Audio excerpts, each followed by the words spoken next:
बिस्मिल्लाहिर्रहमानिर्रहीम। Dear students, welcome to software project management. आज का हमारा मौजू सॉफ्टवेयर कॉस्ट एस्टिमेशन है।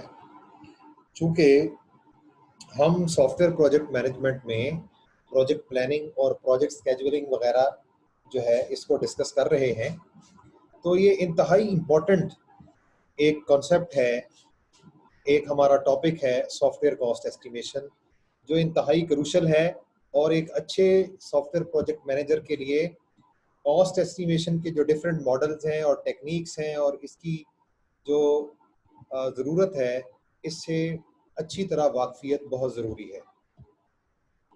तो हमारा इस लेक्चर में इस लेक्चर को हम दो हिस्सों में तकसीम करेंगे। पहले हिस्से में हम इंशाअल्लाह सॉफ्टवेयर कॉस्टिंग और प्राइसिंग के जो बुनियादी आपको असूल व ज़वाबित हैं उनका तारुफ पेश किया जाएगा।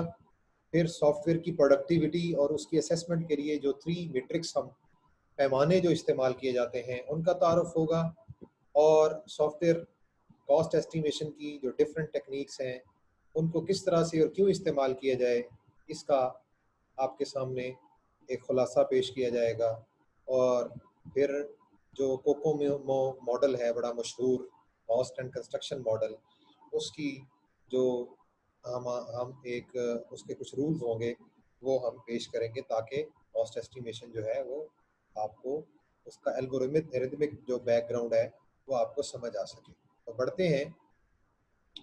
हमने इसमें सॉफ्टवेयर की प्रोडक्टिविटी क्या होती है, एस्टिमेशन की टेक्निक्स क्या हैं, और एल्गोरिथमिक कॉस्ट की मॉडलिंग जो है वो कैसे होती है, और प्रोजेक्ट की ड्यूरेशन और स्टाफिंग से रिलेटेड जो चीज़ें हैं वो हम इंशाल्लाह कवर करेंगे। तो सॉफ्टवेयर की कॉस्ट को क्यों एस्टिमेट किया जाए, why we should estimate our software cost? बड़ी सिंपल सी बात है। अगर हमें अपनी लागत का ही नहीं पता तो हम कैसे प्राइसिंग और जो बारगेनिंग है वो कैसे हम तय करेंगे अपने जो प्रोजेक्ट है उसके कॉन्ट्रैक्ट में।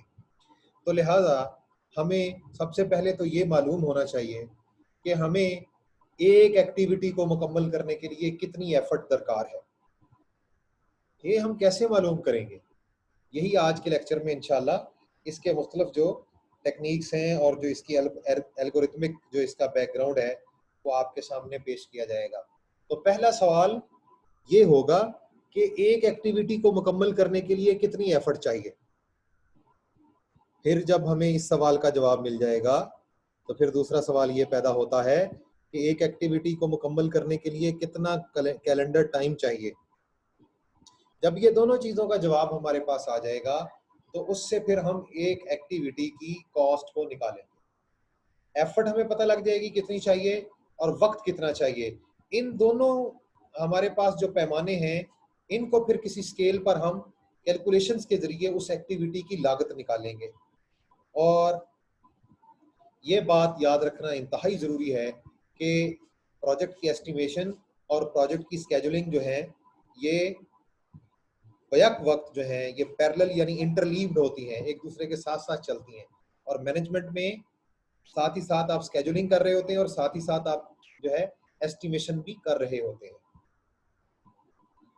तो सॉफ्टवेयर के कॉस्ट में जो चीज़ें कंट्रीब्यूट करती हैं, सॉफ्टवेयर की कॉस्ट जो है वो किन चीज़ों से मिलकर जो लागत है वो किन चीज़ों से मिलकर हमें कैलकुलेट करनी है। उनमें सबसे पहले तो हार्डवेयर की कॉस्ट है, और उसके बाद जो सॉफ्टवेयर यूज़ होंगे उनकी कॉस्ट है, यानी हमारे जो डेवलपमेंट आईडीईज होंगे या डिफरेंट किस्म के जो भी सॉफ्टवेयर हम इस्तेमाल करेंगे डेवलपमेंट के लिए, लैंग्वेजेस होंगी या उनके लाइसेंसेस होंगे, यानी हार्डवेयर और सॉफ्टवेयर जितनी किस्म का भी हार्डवेयर इस्तेमाल होगा, चाहे वो लैपटॉप्स हैं, कंप्यूटर्स हैं, मोबाइल फ़ोन्स हैं, इंटरनेट है, इंटरनेट से रिलेटेड हार्डवेयर है, नेटवर्किंग से रिलेटेड हार्डवेयर है, जितना भी हार्डवेयर इस्तेमाल होगा और जितने भी हम सॉफ्टवेयर इस्तेमाल करेंगे उनके लाइसेंसिंग की और दूसरी चीज़ों की कॉस्ट। फिर दूसरी जो कॉस्ट सॉफ्टवेयर की कॉस्ट में कंट्रीब्यूट करती है वो है ट्रैवलिंग और ट्रेनिंग की कॉस्ट। डेफिनेटली आपकी टीम ने, आपके टीम लीडर्स ने, आपने खुद और आपके जो डिफरेंट जो हायरार्किकल लेवल पे डिफरेंट जो आपका स्टाफ होगा वो डेफिनेटली ट्रैवल भी करेगा, और उनकी गाहे बगाहे आप मुख्तलिफ हवालों से मीटिंग्स और ट्रेनिंग्स भी रखेंगे, तो इस पे जो लागत आएगी उसको भी आपने जो है वो शामिल करना है। उसके बाद एफर्ट कॉस्ट, सबसे ज़्यादा जो डोमिनेटिंग किस्म का हमारा फैक्टर होता है प्रोजेक्ट्स में, वो यही होता है कि इस पे कितनी एफर्ट आ रही है। यानी इसमें आपके सॉफ्टवेयर इंजीनियर्स की तनख्वाहें और आपकी सोशल कॉस्ट और इंश्योरेंस कॉस्ट वगैरह शामिल है, और यही सबसे बड़ा फैक्टर होता है, डोमिनेंट फैक्टर किसी भी सॉफ्टवेयर की कॉस्ट में ये होता है। अगरचे दूसरे फैक्टर भी बड़े इंपॉर्टेंट हैं, लेकिन ये फैक्टर भी बड़ा डोमिनेंट होता है। तनख्वाहें लोगों की जो है, यानी उनको जो आप रेम्यूनरेशन देंगे, जो उनका मुआवजा देंगे उनको, या चाहे आप तनख्वाह पे रखे हुए हैं लोग, या आपने उनको जो है वो पर आवर उनको पे करना है, पर डे पे करना है, जो भी आपका पेमेंट मेथड है, तो जो उनका आप उनको पे करेंगे वो एफर्ट कॉस्ट कहलाएगी। इस एफर्ट कॉस्ट में कुछ और चीज़ें भी शामिल होती हैं। एफर्ट जो होती है इस कॉस्ट में, एफर्ट कॉस्ट में कुछ और चीज़ें भी शामिल होती हैं जिनको आपको ज़रूर, जिनकी अकाउंटिंग आपको करनी है। जैसे कुछ ओवरहेड्स हैं, जैसे बिल्डिंग का खर्चा है, अगर सर्दियां हैं तो उसको हीट करने का खर्चा है, फिर उसमें लाइटें चल रही हैं, लाइटिंग का खर्चा है, ठीक है। ये तीनों खर्चे जो हैं ये आपकी एफर्ट में शामिल होंगे। बिल्डिंग का खर्चा या किराया या जो भी आप उसको, बिल्डिंग का, जिस बिल्डिंग में काम हो रहा है, एक से ज़्यादा अगर आपकी प्रेमिसेस हैं उन पे काम हो रहा है तो उन सब की जो कॉस्ट होगी वो शामिल होगी। फिर अगर सर्दियां हैं, हीटिंग है, हीटिंग की कॉस्ट होगी, और अगर गर्मियां हैं तो डेफिनेटली आपकी कूलिंग जो है, यानी एयर कंडीशनर्स वगैरह या दूसरी चीज़ें या जो भी आप मुतबादल लाइटिंग जो है उसकी कॉस्ट। अगर आपकी इसके अलावा पावर जनरेशन आप कर रहे हैं, यानी लोड शेडिंग वगैरह हो रही है, आप जनरेटर इस्तेमाल कर रहे हैं तो उसकी कॉस्ट। फिर आपकी नेटवर्किंग और कम्युनिकेशन की कॉस्ट, ये भी एफर्ट कॉस्ट में शामिल होगी। फिर कुछ शेयर्ड फैसिलिटीज़ होती हैं, जैसे आपने कोई कैफेटेरिया बनाया है, स्टाफ रेस्टोरेंट बनाया है, या ई लाइब्रेरी या लाइब्रेरी बनाई है, कुछ ऐसी फैसिलिटीज़ हैं जो शेयर्ड हैं, तो इनको भी आप कॉस्ट में कैलकुलेट करेंगे। तो यहाँ से हमें ये पता चला कि सॉफ्टवेयर कॉस्ट के कंपोनेंट्स में हार्डवेयर और सॉफ्टवेयर कॉस्ट शामिल है, ट्रैवलिंग एंड ट्रेनिंग की कॉस्ट शामिल है, और एफर्ट कॉस्ट यानी तनख्वाहें शामिल हैं, और उसके अलावा कुछ ओवरहेड्स भी, जिनमें बिल्डिंग का खर्चा, हीटिंग और कूलिंग का खर्चा, लाइटिंग का खर्चा, पावर जनरेशन का खर्चा, नेटवर्किंग और कम्युनिकेशन का खर्चा, इसके अलावा कुछ जो शेयर्ड फैसिलिटीज़ होती हैं उनकी कॉस्ट शामिल है। अब इस बात पे आते हैं कि कॉस्टिंग और प्राइसिंग जो है ये क्या तरीक़ेकार है। कॉस्टिंग और प्राइसिंग का तरीक़ेकार क्या होना चाहिए, कहाँ से शुरू करना चाहिए, इनका रिलेशनशिप आपस में क्या है, और क्या प्रैक्टिसेस हैं इंटरनेशनली और क्या कन्वेंशंस हैं। इसके लिए हम ये करते हैं कि एक सॉफ्टवेयर सिस्टम को प्रोड्यूस करने के लिए या डेवलप करने के लिए हम एस्टीमेट्स जो हैं वो लगाते हैं, हम एस्टिमेशन करते हैं, और डेफिनेटली जो आपकी डेवलपमेंट कॉस्ट है और जो पैसा आप कस्टमर से चार्ज करेंगे, इनके दरमियान कोई सादा सा रिलेशनशिप नहीं है। इनके दरमियान बड़ा पेचीदा सा रिलेशनशिप होता है, और इसमें और बहुत सारे जो इन्फ्लुएंशियल किस्म के आपके फैक्टर्स हैं, वो भी आपकी उस प्राइस को जो आप कस्टमर से चार्ज कर रहे हैं उसको इफेक्ट करते हैं। ये बहुत इंपॉर्टेंट है, इसको ज़रा गौर से सुनिए कि आपने जो एस्टीमेट लगाए हैं कि हमारे सॉफ्टवेयर को प्रोड्यूस करने की कितनी लागत है, और जो आप कस्टमर से पैसा चार्ज कर रहे हैं, इन दोनों के दरमियान कोई इतना सादा रिलेशनशिप नहीं है। इसमें आपके ऑर्गेनाइजेशनल फैक्टर्स होते हैं, आपके इकोनॉमिकल फैक्टर्स होते हैं, पॉलिटिकल फैक्टर्स होते हैं, और बिजनेस कंसिडरेशंस होती हैं। ये सारे इन्फ्लुएंशियल फैक्टर्स हैं जो आपकी उस प्राइस का तयन करेंगे जो आपने कस्टमर से चार्ज करनी है। यहाँ पर बार्गेनिंग भी होगी, यहाँ पर आपके रिस्क मैनेजमेंट यानी रिस्क असेसमेंट का पैसा भी शामिल होगा, और अगर किसी वजह से प्रोजेक्ट में डिले आ गया है तो फिर उसकी जो रिवीजन कॉस्ट है वो भी शामिल होती है। तो इसमें ये कोई सादा चीज नहीं है। तो इसकी सॉफ्टवेयर की जो प्राइसिंग फैक्टर्स हैं उनमें सबसे पहले है मार्केट अपॉर्चुनिटी। मार्केट अपॉर्चुनिटी बहुत इंपॉर्टेंट फैक्टर है जो कि सॉफ्टवेयर प्राइसिंग को इफेक्ट करता है। मे बी हम अगर एक सॉफ्टवेयर प्रोजेक्ट कर रहे हैं तो हमने अपनी जो कि मार्केट में हम नए लोग हैं, तो हमने अपनी जगह बनानी है। तो हो सकता है हम पहला प्रोजेक्ट जो है बहुत ही लो जो है प्रॉफिट पे करें, और ये भी हो सकता है कि शुरू में हम लो प्रॉफिट पे एक प्रोजेक्ट कर लें या एक दो प्रोजेक्ट कर लें, और बाद में हम फिर आहिस्ता आहिस्ता अपनी जो जगह है मार्केट में जब बन जाए तो फिर उसके बाद हम प्रॉफिट को जो है वो बढ़ा भी सकते हैं। और ये तरीका जो है अमूमन मार्केट अपॉर्चुनिटी कहलाता है कि शुरू शुरू में जब आप मार्केट में इन होना चाहते हैं तो आप कोशिश करते हैं कि आप लो प्राइसिंग पे काम करें और मार्केट को कैप्चर करें, और उसके बाद फिर आहिस्ता आहिस्ता आप अपनी जगह बनाएं और अपने प्रॉफिट्स जो हैं उनको रियलाइज करें। उसके बाद है कॉस्ट एस्टिमेशन के अंदर जो अनसर्टेनिटी आती है, ये भी एक सॉफ्टवेयर प्राइसिंग को इफेक्ट करने वाला फैक्टर है। मिसाल के तौर पे अगर हम एक बीइंग एन ऑर्गेनाइजेशन हम अपनी कॉस्ट एस्टिमेट के बारे में अनश्योर हैं, इतना यकीन नहीं है हमें, तो फिर हम क्या करेंगे, हम अपने नॉर्मल प्रॉफिट से थोड़ी सी जो कंटीजेंसी जो है उसकी प्राइस जो है उसको थोड़ा सा ऊपर कर देंगे, ताकि इसमें जो कॉस्ट एस्टिमेशन में हमारी अनसर्टेनिटी है उसमें जो रिस्क आ रहा है वो रिस्क हमें कहीं बियर ना करना पड़ जाए। तो ये भी एक फैक्टर होता है कॉस्ट एस्टिमेशन में। अगर हमें कहीं अनसर्टेनिटी आ गई है तो फिर हम थोड़ा सा नॉर्मल प्रॉफिट से थोड़ा सा कंटिजेंट सा पोर्शन जो है वो हम ऊपर रखते हैं। उसके बाद जो तीसरा फैक्टर है जो हमारी सॉफ्टवेयर प्राइसिंग को जो है वो इफेक्ट करता है, वो कॉन्ट्रेक्चुअल टर्म्स होती हैं।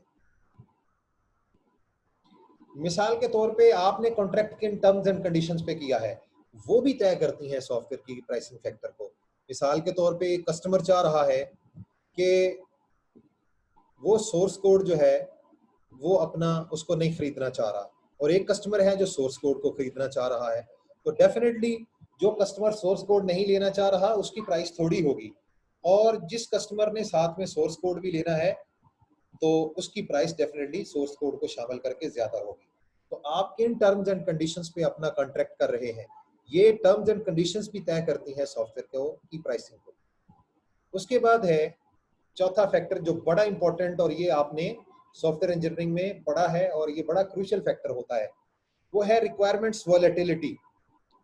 ये हर किसी को पता है, बीइंग अ सॉफ्टवेयर इंजीनियर आप भी जानते हैं कि रिक्वायरमेंट्स जो होते हैं ये चेंज होते रहते हैं, रिक्वायरमेंट्स कभी भी एक जैसे नहीं रहते, और रिक्वायरमेंट्स में तगैयर आता रहता है, कवानीन नए बनते रहते हैं, पुराने कवानीन में तब्दीलियां होती रहती हैं। इंटरनेशनल सिचुएशन जैसे आजकल कोविड-19 कोरोना वायरस जो है उसकी वजह से इंटरनेशनल एक जो सिचुएशन है वो बड़ी देर से इमर्ज हुई हुई है, सारी दुनिया की इकोनॉमी बैठी हुई है, और तालीमी इदारे और बहुत सारी चीज़ें जो हैं वो बुरी तरह से मुतासर हैं। यूनिवर्सिटीज़, एयरलाइंस और दुनिया के बड़े बड़े जो बिजनेसेस हैं वो जो है वो डिफ़ॉल्ट कर गए हैं, और वो दिवालिया होने के जो है वो किनारे पे पहुंचे हुए हैं। तो ऐसी सिचुएशंस भी इमर्ज हो सकती हैं, कोई कैलेमिटी आ सकती है, या कोई ऐसी जो है वो पाबंदियां लग सकती हैं जिसकी वजह से आपके कॉन्ट्रैक्ट को बुरी तरह से जो है वो चीज़ मुतासर करती है, या रिक्वायरमेंट्स जो होती हैं वो कोई नया कानून बन जाता है, या फिर आपकी जो ऑर्गेनाइजेशन है वो कैपेबिलिटी मेच्योरिटी मॉडल के नेक्स्ट लेवल पर जंप कर जाती है, या फिर वो इंटायरली एक मॉडल को ही चेंज कर लेती है। तो डिपेंड करता है कि आप मैनेजमेंट के मॉडल को चेंज कर रहे हैं या फिर आपके जो कवानीन है वो नए बन गए, इसकी वजह से रिक्वायरमेंट्स जो है वो चेंज हो रही हैं। तो इस वजह से क्या होगा, हम शुरू में कॉन्ट्रैक्ट जो है वो लो प्राइस पे कर लेते हैं, लेकिन उसके अंदर हम ये इतनी लचक रख सकते हैं कि जैसे ही हमारा जो कॉन्ट्रैक्ट है वो उसमें कोई तब्दीली हो, हमारी रिक्वायरमेंट्स में कोई तब्दीलियां हो, तो फिर हम अपनी जो प्राइस है उसको हाइक कर सकते हैं, उसको बढ़ा सकते हैं। फिर एक और बड़ा इंपॉर्टेंट फैक्टर जो कि सॉफ्टवेयर की प्राइसिंग को इफेक्ट करता है वो होती है फाइनेंशियल हेल्थ। कुछ डेवलपर्स या कुछ ऑर्गेनाइजेशन ऐसी होती हैं जिनकी फाइनेंशियल हेल्थ इतनी अच्छी नहीं होती, तो डेफिनेटली वो किसी भी कॉन्ट्रैक्ट को हासिल करने के लिए लो प्राइस देंगी। तो उनका यही एम होगा कि वो अपने बिजनेस को जारी रखने के लिए बेशक प्रॉफिट थोड़ा रखें, लेकिन अपनी बिजनेस को वो सरवाइव करने के लिए, अपनी फाइनेंशियल हेल्थ को बेहतर करने के लिए वो थोड़ी प्राइस पे अपना जो है वो कॉन्ट्रैक्ट लेने की कोशिश करेंगी। तो फिर आपको भी अकॉर्डिंगली मार्केट में चूंकि कंपटीटर्स मौजूद हैं, तो आपको भी इस फैक्टर को भी देखना पड़ेगा कि फाइनेंशियल हेल्थ जो है किसी की, वो भी मजबूर करती है सॉफ्टवेयर की प्राइसिंग को लोअर करने के लिए। इसके बाद हमारा आज का जो आखिरी मौजू है वो है सॉफ्टवेयर प्रोडक्टिविटी। सॉफ्टवेयर प्रोडक्टिविटी क्या है? It is a measure of the rate at which individual engineers involved in software development produce software and associated documentation. ये बुनियादी तौर पे सॉफ्टवेयर प्रोडक्टिविटी से मुराद वो मेजरमेंट्स हैं कि जिस शरह पर या जिस रेट पर हमारे लोग, हमारे सॉफ्टवेयर इंजीनियर्स हमें सॉफ्टवेयर प्रोडक्ट्स या उससे एसोसिएटेड जो डॉक्यूमेंट्स हैं वो प्रोड्यूस करके देंगे। और इसमें चूँकि हम ज़्यादातर इसमें जो हमारी एंड प्रोडक्ट्स हैं उन्हीं को हमने देखना होता है कि हमें जो है फलां मॉड्यूल कब मिल रहा है या हमें फलां डॉक्यूमेंट कब मिला, कितने दिनों में मिल रहा है। तो हम इसको ज़्यादातर क्वांटिटी ओरिएंटेड ही रखते हैं, अगरचे कि इसमें क्वालिटी एश्योरेंस भी हमारी प्रोडक्टिविटी असेसमेंट को मुतासर करने वाला एक फैक्टर है।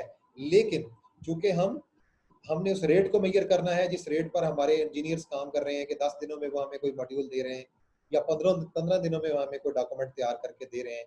तो इसमें ज़्यादातर हम क्वांटिटी ओरिएंटेड जो है वो अपने आप को रखते हैं, और ये बहुत इंपॉर्टेंट फैक्टर है। और हम इसको जो पर यूनिट टाइम एक हमारी फंक्शनैलिटी है, यूजफुल फंक्शनैलिटी है प्रोडक्शन की, उसके लिए हमें मेजर करना बहुत ज़रूरी होता है। प्रोडक्टिविटी मेजर्स दो तरह के हैं, एक होते हैं साइज रिलेटेड और एक होते हैं function related. Size related measures जो होते हैं वो बुनियादी तौर पे सॉफ्टवेयर प्रोसेस की किसी आउटपुट पर बेस होते हैं। ये बुनियादी तौर पे लाइन ऑफ कोड भी हो सकता है, सोर्स कोड की कितनी लाइंस बन रही हैं, या ऑब्जेक्ट कोड की इंस्ट्रक्शंस जो हैं वो कितनी जो हैं, वो नंबर ऑफ ऑब्जेक्ट कोड जो है कितना जनरेट हो रहा है। तो ये बुनियादी तौर पे साइज जो है उसके हवाले से मेजरमेंट की जाती है। जबकि जो फंक्शन रिलेटेड मेजर्स हैं ये बुनियादी तौर पे जो सॉफ्टवेयर डिलीवर हो रहा है उसकी फंक्शनैलिटी की एस्टिमेशन है कि हमारा बेसिकली जो डिलीवर्ड सॉफ्टवेयर है उसमें कितने फंक्शंस जो हैं इस वक्त वो फंक्शन अपना टोटली फंक्शनल है।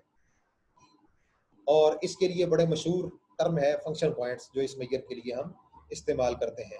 जो साइज रिलेटेड मेजर है इसके लिए एलओसी यानी लाइन ऑफ कोड या KLOC kilo line of code वगैरह वो बड़ी मशहूर मेजर है जो हम इस्तेमाल करते हैं।